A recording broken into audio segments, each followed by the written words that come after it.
Hello and welcome back to Wireman's Whimsy. I'm Lorraine and we are going to continue this week with the Enduring Beauty bundle. I've used the stamp from the set.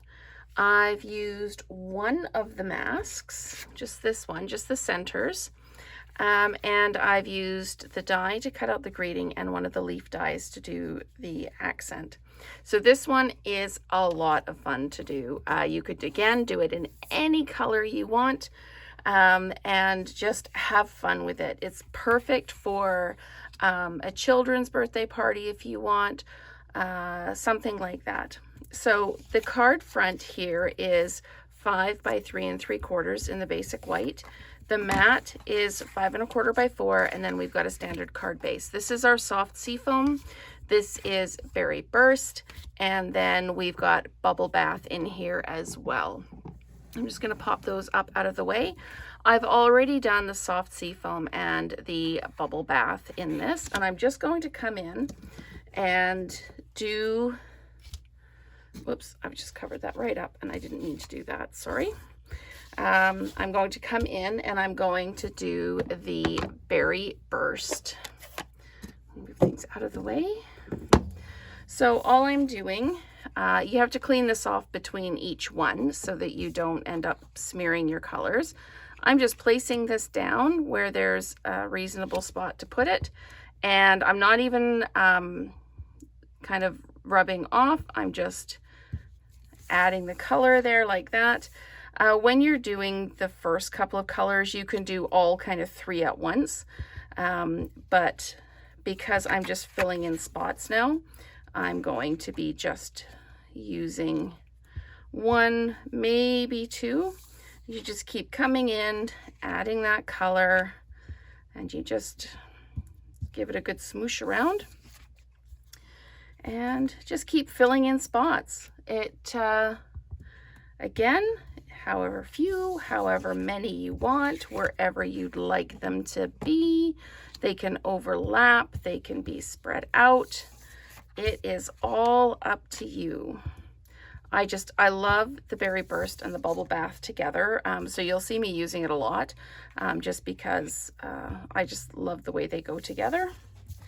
I'm just filling in some of the little edges here so it doesn't look like everything's like just stops at the edge of the page. I'm going to come in just a little bit deeper on this side to fill that in. And I'm going to put another little one just on the edge here, like that. Okay, so that is how I did all of the, use the mask to do the background. So then I'm going to just build this now because I need to glue it. I didn't use adhesive on it because I'm going to dimensionalize it. What I need to do is I need to put glue just kind of on this piece, turning it over, so just right here. So I've got my Mono Liquid Aqua glue. If you've got the Tombow white glue, I'll show you how you can use that as well.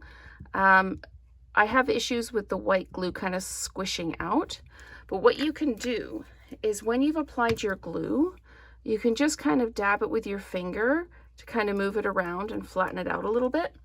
And then it doesn't squish out quite so much. So I'm just going to pop that on there like that and just give it just a little minute just to set up. I'm going to add this to the, I'm going to add the front to the mat. And we're just going to line that up like I normally do and just drop that down. This one I did as a tent fold card. This one I'm going to do upright. So I'm going to take this and I'm going to decide where I want this. And I think I like it right there actually. There's a bit of a gap with the color there, so I'm just going to pop that right in there like that. And I'm going to just put some dimensionals on. I cut up an edge of a sheet and just put it on a smaller one. Again, those dimensional sheets are sticky all the way to the edge, so you can just go right ahead and use the whole thing. Just get your scissors out and trim it all up. So there we go. We've got our piece there. And I am going to dimensionalize this onto the card base. I like dimensionalizing onto a card base. It just gives it just that little bit kind of extra. I'm just going to grab some scissors here, trim up some more pieces. And one for the middle like that. Okay. And we can bring this in. Oh, that was clever.